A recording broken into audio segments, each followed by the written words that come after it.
الہدا public school کے director chairman جناب مولانا شہاب الدین اصلاحی و مدنی صاحب، بزرگ سیاستدان جناب الحاج ادریس پٹھان صاحب، استاد محترم مولانا شبیر احمد ندوی صاحب،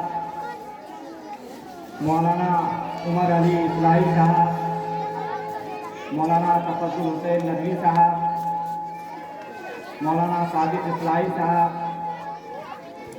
اس اسکول کے پرنسپل جناب مولانا نعمان احمد ندوی صاحب، ڈائریکٹر ماسٹر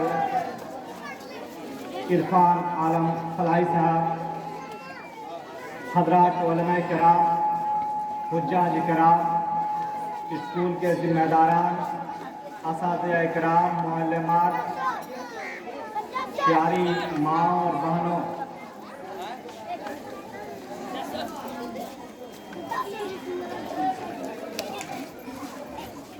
ابھی آپ کے سامنے ایک چھوٹا سا بچہ نے تعلیم کی اہمیت پر اپنی زبان میں جو گفتگو کی ہے، واقعہ یہ ہے کہ یہ گفتگو ہی اس موضوع پر کافی ہے۔ ہم سب یہ بات اچھی طرح سے جانتے ہیں کہ دنیا کے اندر ہر دور میں تعلیم کی بڑی اہمیت رہی ہے۔ یہی وہ شاہ کلید ہے جس سے قومیں ترقی کرتی ہے، قیادت و امامت کے مقام پر فائز ہوتی ہے، تہذیب و تمدن کی نئی نئی راہیں ڈھونڈتی ہے، پستیوں سے اٹھ کر قومیں بلندیوں پر اپنا قدم جماتی ہے۔ جن قوموں نے تعلیم کی راہ سے راہ فرار اختیار کیا، ساری کوششوں کے باوجود وہ قوم ترقی نہیں کر سکی، بلکہ دنیا کے صفحہ ہستی سے مٹ گئی۔ تعلیم کی اسی اہمیت کے پیش نظر جہاں آپ دیکھتے ہیں کہ اسلام نے اسے فرض قرار دیا ہے، وہیں دنیا کے تمام دستور میں، خود اس ملک کے دستور میں تعلیم کا جہاں تذکرہ ہے، وہاں یہ لکھا ہوا ہے کہ تعلیم کا حاصل کرنا اس ملک کے ہر شہری کا بنیادی حق ہے۔ جس طرح سے زندہ رہنا ہر انسان کا بنیادی حق ہے، ہر شہری کا بنیادی حق ہے، اسی طرح سے تعلیم حاصل کرنا اس ملک کے ہر شہری کا بنیادی حق ہے۔ کسی کو یہ اختیار حاصل نہیں ہے کہ کسی کو زندہ رہنے سے وہ کسی کو محروم کرے، خواہ وہ والدین ہو، عزیز ہو، اقارب ہو، ملک کے سیاستدان ہو، کسی کو بھی یہ حق حاصل نہیں ہے کہ کوئی شخص کسی کو زندگی سے محروم کرے۔ اسی طرح سے کسی کو یہ حق حاصل نہیں ہے کہ کوئی تعلیم حاصل کرنا چاہتا ہے، کوئی پڑھنا چاہتا ہے تو اسے پڑھنے سے کوئی روکے۔ اگر روکتا ہے تو روکنے والا اس ملک کے اس دستور کے اس شک کے مطابق، اس ضابطے کے مطابق مجرم ہے، اور اگر اس کے بارے میں عدالت میں مقدمہ دائر کیے جائے تو یقینی طور پر اسے جیل کے سلاخوں کے پیچھے جانا ہوگا، اس وجہ سے کہ اس نے اس کے تعلیم جو بنیادی حق ہے اس کے بنیادی حق سے روکا۔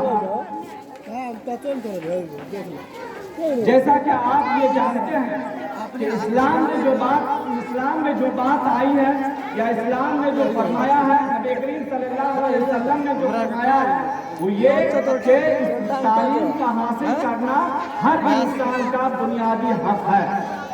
یعنی دنیا کے دستور میں یہ حق ہے اور اسلام کے نزدیک یہ فرض ہے۔ حق اور فرض کے درمیان جو بنیادی فرق ہے اس کو واضح کر کے اپنی بات آگے بڑھانا چاہتا ہوں۔ اگر کوئی شخص پڑھنا چاہتا ہے اور اگر اس کو کوئی कोई पढ़ने से रोकता है तो यकीनी तौर पर रोकने वाला मुजरिम है। लेकिन अगर कोई खुद ही न पढ़ना चाहे तो दुनिया की अदालत के सामने मुल्क आपके मुल्क के दस्तूर में उसका कोई सजा नहीं है। एक जायद अगर पढ़ना चाहता है और वो ये अगर उसको पकड़ रोकता है तो रोकने वाला मुजरिम है। लेकिन जायद खुद ही ना पढ़ना चाहे, वो कहे हम मैं नहीं पढ़ूंगा, तो आपके मुल्क के दस्तूर में उसके लिए कोई सजा नहीं है। लेकिन इस्लाम ने कहा फर्ज है कि अगर कोई शख्स पढ़ता है और उसको पढ़ने से रोकता है तो वो रोकने वाला मुजरिम है। और उसी तरह से कोई खुद ही ना पढ़ना चाहे तब भी वो मुजरिम है। यानी अगर ये कलम जायद का है, अगर मैं जायद को न दूं यकीनी तौर पर जायद मैं मुजरिम लूंगा। और जायद ये कहे कि ये कलम जुबैर ही के पास रहेगा, मैं नहीं लूंगा, तो दुनिया की कोई ताकत नहीं है जो जायद को ये कलम दिला दे। ठीक इसी तरह से दुनिया के अदालतों के सामने दुनिया के दस्तूर में तालीम का तस्करा है। जबकि इस्लाम में इससे बहुत आगे की बात कही गई है, वो ये कि इस्लाम में फर्ज है, यानी अगर कोई हर शख्स को हर हाल में पढ़ना ही है। जिस तरह से नमाज आप पे फर्ज है और उसे पढ़ना है, उसी तरह से तालीम भी आप पर फर्ज है और उसे पढ़ना है, तालीम हासिल करना है। मेरे बुजुर्ग और दोस्तों, अल्हम्दुलिल्लाह आज खुसूसन इस खित्ता के अंदर, इस इलाके के अंदर, जिस हम खित्ता और इलाके के अंदर हैं, उस इलाके के अंदर बहुत सारे स्कूल खुल गए हैं, तालीम गाहें खुल गए हैं। वो इस बात की अलामत है कि यहाँ के लोग तालीम की अहमियत को समझते हैं। इसी तरह से अगर किसी वालिदैन से ये पूछा जाए कि आप अपने बच्चों के ताल्लुक से सबसे बड़ी ख्वाहिश क्या है, सबसे बड़ा ख्वाब क्या है, तो यकीनी तौर पर ये कहेगा कि हम ये चाहते हैं कि हमारा बच्चा ज़्यादा से ज़्यादा तालीम हासिल करे, आला से आला ओहदा हासिल करे। वो इस बात की अलामत है कि वो लोग तालीम की अहमियत को समझते हैं। अल्हम्दुलिल्लाह जिस बात की हमें ज़रूरत है, समझने की ज़रूरत है, वो ये कि हम तालीम के मकसद को समझें। हमने अपने बच्चों को आला से आला तालीम दिलाया, दुनिया के आला से आला ओहदे पर फैज कराया, लेकिन अगर हमारे सामने मकसद वाज़ेह नहीं हुआ कि हम अपने बच्चों को क्यों तालीम दिलाना चाहते हैं, हम अपने बच्चों को क्यों पढ़ाना चाहते हैं, तो आला से आला तालीम दिलाने के बावजूद हम खसारे में हैं, हमारे बच्चे खसारे में हैं। इसलिए हमें सबसे पहली चीज़ जिस चीज़ की ज़रूरत है वो ये कि हम जिस तरह से स्कूल का सेलेक्ट करें, स्कूल का इंतखाब करें, मदरसों का इंतखाब करें, उसी तरह से उसी वक्त हमारे ज़हन के अंदर ये बहुत दो चार के तरफ बहुत वाज़ेह होना चाहिए कि हम अपने बच्चे को क्यों पढ़ाने का क्या मकसद है। मैं ये नहीं कहता कि आप अपने बच्चों को दारुल देवबंदी में पढ़ाएं, मैं ये नहीं कहता आप अपने बच्चों को सिर्फ नज़रुल उलमा ही में पढ़ाएं, मैं ये नहीं कहता कि आप अपने बच्चे को सिर्फ आलिम बनाएं। मैं ये कहना चाहता हूँ कि हर वो इल्म जो इंसानियत के लिए नफा बख्श है वो दीनी इल्म है। हर वो इल्म जो इंसानियत के लिए नफा बख्श है वो दीनी इल्म है। आप अपने बच्चे को जो तालीम देना चाहें, जिस मुल्क के अंदर हर वो तालीम दिलाने की कोशिश करें जो नफा बख्श है, तो यकीन तौर पर जिस बात की जरूरत है, जो चाहे आप अगर बच्चे को चाहते हैं कि एक सियासतदान बने, आप दीनी इल्म बना समझ कर देते हैं। आप अपने बच्चे को चाहते हैं कि एक डॉक्टर बने, दीनी इल्म को समझ कर देते हैं। लेकिन जो बात इस बात की जरूरत है वो आपके सामने बहुत वाज़ेह होना चाहिए कि इसका मकसद क्या है। अगर कोई अपने बच्चे को दारुल में पढ़ाता है, नज़रुल उलमा में पढ़ाता है, कुरान हदीस पढ़ाता है और उसके सामने ये मकसद है कि इस इल्म के जरिए हमारा बच्चा एक आलिम कहलाएगा, एक फकीह कहलाएगा, अरब कंट्रीज जाकर के ज़्यादा से ज़्यादा दौलत कमाएगा, यकीनी तौर पर ये खालिस कुरान और सुन्नत का इल्म होने के बावजूद दीनी इल्म नहीं। और ये इस तरह से हासिल करने वाले और इस तरह से इल्म दिलाने वाले दुनिया और आखिरत में खसारे। अगर कोई अपने बच्चे को अंग्रेजी पढ़ाता है और उसके पेश नज़र ये बात है कि इस इल्म के जरिए से उस बिरादरान वतन तक नेपाली पढ़ाता है और उसका मकसद ये है کہ اس علم کے ذریعے سے ان کتابوں کا نیپالی زبان میں ترجمہ کریں گے، دین کتابوں کا جو اب تک ترجمہ نہیں ہو سکا ہے۔ اسلام کا پیغام ان برادران وطن تک پہنچائیں گے جہاں تک کہ وہ ہمارے برادران وطن تک اسلام کا پیغام نہیں پہنچا ہے۔ یقینی طور پر یہ دینی، اگر کوئی بچہ اپنے بچہ کو ڈاکٹر بنانا چاہتا ہے اور اس کے پیش نظر یہ بات ہے کہ اس علم کے ذریعے سے بیواؤں کی خدمت کرے گا، یتیموں کی خدمت کرے گا، معاشرے کی خدمت کرے گا، اپنے والدین کی خدمت کرے گا، اپنے دین کی خدمت کرے گا، یقینی طور پر یہ دینی۔ کوئی اپنے بچے کو سیاستداں بنانا چاہتا ہے اور اس کے پیش نظر یہ بات ہے کہ اس علم کے ذریعے سے ملک کے اندر جو ایک سیاست کے جو عظیم فضا قائم ہے، جو سیاست ایک آلودہ ہو چکی ہے، اس سیاسی ماحول میں ایک سارے سیاست دے گا۔ جو اگر اپنے بچے کو ایک سیاسی بنانا چاہتا ہے اور وہ یہ چاہتا ہے کہ ایک ذمہ دار شہری کے ہونے کے نتیجے میں ایک ذمہ دارانہ صحافت کا نمونہ پیش کرے گا، یقینی طور پر یہ دینی علم ہے اور یہ علم صحیح ہے۔ اس طرح کے سارے علوم جو انسانیت کے نفع بخش ہے، آپ شوق سے دیں اور دینا چاہیے۔ وہ علم ہمارے اور ہمارے معاشرے کے لیے انتہائی ضروری ہے۔ ہمارا معاشرہ ان سارے علوم کے اندر اس وقت تک ترقی نہیں کر سکتا ہے جب تک کہ ان علوم کے اندر، ان علوم کے افراد ہمارے اندر پیدا نہ ہو۔ میرے بزرگوں دوستوں، دنیا کے اندر جتنی چاہیں ہر شخص تہجد کو اٹھ جائے، لیکن اگر ہمارے پاس علم کی رسی نہیں ہے، اگر ہمارے پاس علم کا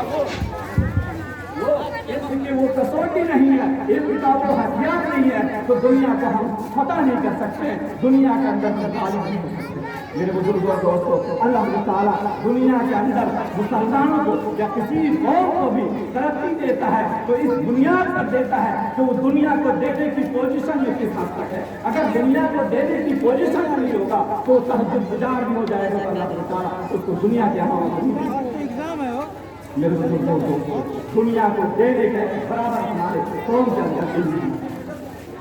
دوسری بات یہ کہ جہاں ہم نے علم کو دینی اور دنیاوی علم کے اندر تقسیم کرتے ہیں کہ یہ علم دینی اور یہ علوم دنیاوی علم، اسی طرح سے ہم نے لڑکے اور لڑکیوں کے درمیان کی تعلیم کو تقسیم کرتی ہے۔ میرے بزرگوں کو ساتھ معذرت کے ساتھ ہماری مائیں میرے بزرگوں کو ہمارے پاس جو لڑکیوں کے تعلق سے جو ایجنڈا ہوتا ہے، لڑکوں کے تعلق سے جو ایجنڈا ہوتا ہے، لڑکیوں کے تعلق سے ہمارے معاشرے کے اندر، ہمارے سماج کے اندر، ہمارے سوسائٹی کے اندر وہ ایجنڈا ہے۔ حالانکہ کسی نے کہا کہ اگر کوئی معاشرہ 100 سال میں ترقی کرے گا تو وہی معاشرہ لڑکیوں کی تعلیم کے ذریعے سے صرف 25 سال تک ترقی کر سکتا ہے۔ ایک فرد کی تعلیم، ایک مرد کی تعلیم، ایک فرد کی تعلیم ہے، ایک عورت کی تعلیم، ایک نسل کی تعلیم۔ افسوس ہے کہ ہم لڑکیوں کو صرف اس حد تک تعلیم دینے کی کوشش کرتے ہیں کہ جب تک ان کی شادی نہیں ہو دوسرے کے گھر میں چلے جائے، اور ہم صرف لڑکیوں کو اسی نیت سے تعلیم دیتے ہیں کہ اس کی شادی۔ میرے بزرگوں کو اس نظریہ کو بدلنے کی ضرورت ہے۔ جس معاشرے کو ایک عالم کی ضرورت ہے اسی معاشرے کو ایک عالمہ کی ضرورت ہے۔ ایک معاشرے کو ایک فاضل کی ضرورت ہے اسی معاشرے کو ایک فاضلہ کی ضرورت ہے۔ ایک معاشرے کو اگر مفسرہ کی ضرورت ہے، مفسر کی ضرورت ہے، اسی معاشرے کو مفسرہ کی ضرورت ہے۔ ہم اور آپ بیمار ہوتے ہیں، ہماری مائیں بہنیں بیمار ہوتی ہیں تو ہم شہر کے اندر نظر دوڑاتے ہیں کہ شہر کے اندر کون لیڈیز، مسلم لیڈیز ڈاکٹر چلتے ہیں اور مسلم لیڈیز ڈاکٹر جا کر کے اس کے پاس اپنا علاج کرانا چاہتے ہیں۔ جب ہمارا معاشرہ، ہماری سوسائٹی اور ہماری قوم اگر اپنی بیٹیوں کو ڈاکٹر نہیں بنائے گا تو ہمارا کام کیسے شرمندہ تعلیم ہوگا؟ میرے بزرگوں کو ہمارا جس خطہ ایک واقعہ بیان کر کے اپنی بات ختم کر دوں گا۔ ایکشن کے لیے بچے موجود ہیں، آپ لوگ بھی ایکشن کو سننے کے لیے دیکھنے کے لیے دیتا ہے۔ ہم سب جس معاشرے کے اندر ہے یہ خطہ، یہ معاشرہ جو ہے ہم کے نام سے جانا چاہتا ہے۔ ہم سے پوچھا جائے گا کہ کس امام کو مانتے ہو تو ہم کہتے ہیں امام ابو حنیفہ کو مانتے ہیں۔ ہم سے پوچھا جائے کہ امام ابو حنیفہ کا کیا نام ہے تو ہم لوگ کہیں گے کہ امام ابو حنیفہ۔ میرے بزرگوں کو، میری ماں اور بہنوں، امام ابو حنیفہ کا نام امام ابو حنیفہ نہیں ہے بلکہ امام ابو حنیفہ کا نام نعمان تھا۔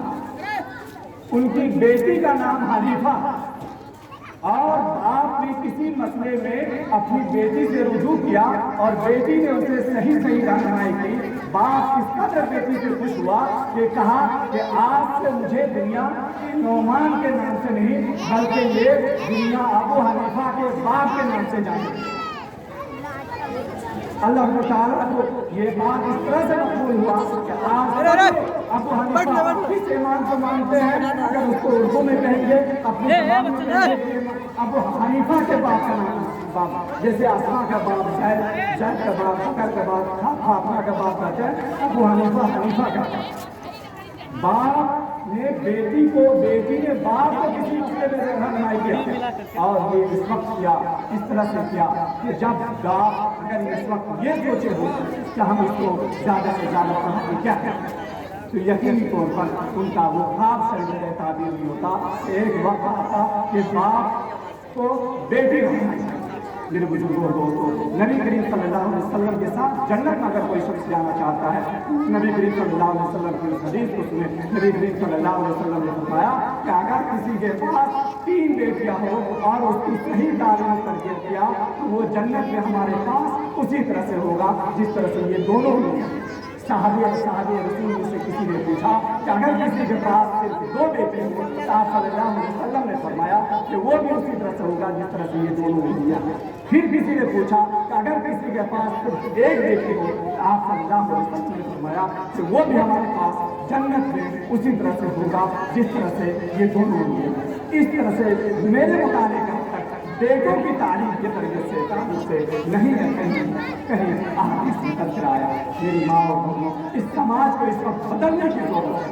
आप इस समाज के नजरिए को बदलिए और इस वक्त जिस बात की जरूरत है वो ये कि आपको आपकी बेटी को जो हक नहीं दिया जा रहा है, तालीम का जो हक नहीं दिया जा रहा है, ये आप नौमान से मुतालबा करिए, जबकि आप इस हक को छीनने की कोशिश करिए। समाज को एक लेडीज डॉक्टर की जरूरत है, एक लेडीज सियासतदान की जरूरत है, एक लेडीज सहाफी की जरूरत है, एक लेडीज आलिमा की जरूरत है, एक फाजिला की जरूरत है, एक मुफस्सिरा की जरूरत है। हर लोग जो लड़कियों के लिए जरूरत है वही तकरीबन सारे लड़कियों की जरूरत है। आप अपने आप को इस तरह से शर्मिंदा कर सकते हैं कि आपके अंदर बेदारी आनी चाहिए कि हम आज इस वक्त हमारा समाज, हमारा माशरा जो जहेज की एक लानत से जूझ रहा है, उस लानत से अगर कोई चीज़ की हमें निजात दिला सकती है वो यही है कि लड़कियों की आला तालीम दिलाई जाए, उन्हें खुद मुख्तार बनाया जाए, उन्हें पेशेवराना तालीम दिया जाए कि वो अपने पैर पे खड़ा हो जाए और लड़कों के नज़र में नज़र पर मिला करके बोले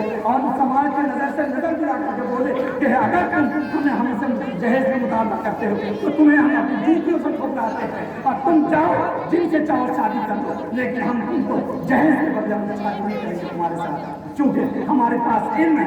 अगर तुम अपने समाज की तरक्की चाहते हो, अपने माशरे की तरक्की चाहते हो, अगर नई नस्ल की तरक्की चाहते हो, एक अच्छा माशरा देखना चाहते हो तो हमसे शादी करो। हम तालीम की बुनियाद पर, हम अपनी तरबियत की बुनियाद पर तुम्हें एक अच्छा माशरा दे सकते हैं, हम एक अच्छा समाज दे सकते हैं, हमारे वास्ते जहेज दे सकते हैं। इस तरह से माशरे के अंदर बहुत सारे खामियाँ, बहुत सारे कमजोरियाँ उसी सूरत में खत्म हो सकती है जब लड़कियों को आला से आला तालीम दी जाए और लड़कियों को वो सारे लोग दिया जाए जो लड़के हमारे की कोशिश करते हैं। आप बेदार होने की कोशिश करें। हमारे माँ और बहन आज आप उनसे उठाते हैं, आप इस जलसे में हमारे वालिदैन के पास, हमारे बाप के पास, आपके शोहरों के पास, आपके बेटियों के लिए एजेंडा नहीं है आला तालीम के लिए।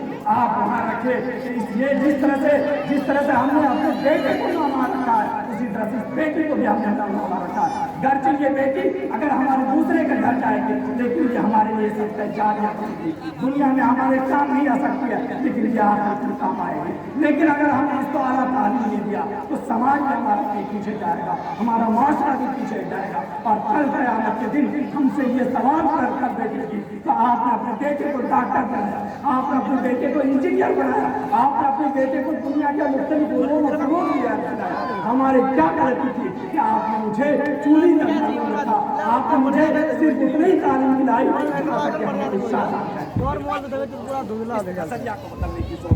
आप बेदार। अगर आप बेदार हो जाएंगे, हमारी माएँ बेदार हो जाएंगी तो इंशाअल्लाह हमारा समाज बेदार हो जाएगा, हमारा मुल्क बेदार हो जाएगा। ہمارے سماج کا ایک ایک فرد پیدا ہو جائے گا. ہمارے سماج کے اندر جو مردوں کا سر جس وقت سر بولتا ہے کام وہ جہیز کے جو ایک ناسور ہمارے سماج کے اندر ہے یہ جس طرح سے اس سماج کا اگر ختم کرنا چاہتے ہیں تو اپنے گھر سے ختم کریں اور اس گھر سے اس طرح سے اپنے گھر کے اندر اس روشنی سے نہ صرف ہمارا گھر روشن ہوگا بلکہ ہمارا سماج بھی روشن ہوگا, ہمارا ملک بھی روشن ہوگا اور دنیا بھی روشن ہوگی اور اس سے نہ صرف دنیا میں جنت کو روشن کرنا تو اپنی بیٹی کو سے آج میں ایک مرتبہ آپ لوگوں سے اٹھا کر کے شہادت لینا چاہتا ہوں کہ آپ میں سے کون اپنے بیٹے کا اعلیٰ تعلیم دلانا چاہتے ہیں. ہاتھ اٹھا کر کے اس بات کی شہادت دیجیے کہ انشاءاللہ تعالیٰ ہم اپنے بیٹے کو شہادت اعلیٰ تعلیم دیں. آپ اپنے ہاتھ اٹھا کر کے شہادت دیجیے. آپ میں سے کون بیٹا چاہتی ہے کہ آپ سے آپ کی بیٹیاں آشا ہے؟ ہاتھ اٹھا کر شہادت دیجیے. آپ ہاتھ اٹھائیے, آج ہاتھ اٹھا دیجیے. آپ کے ہاتھ بھی نظر آ رہے ہیں.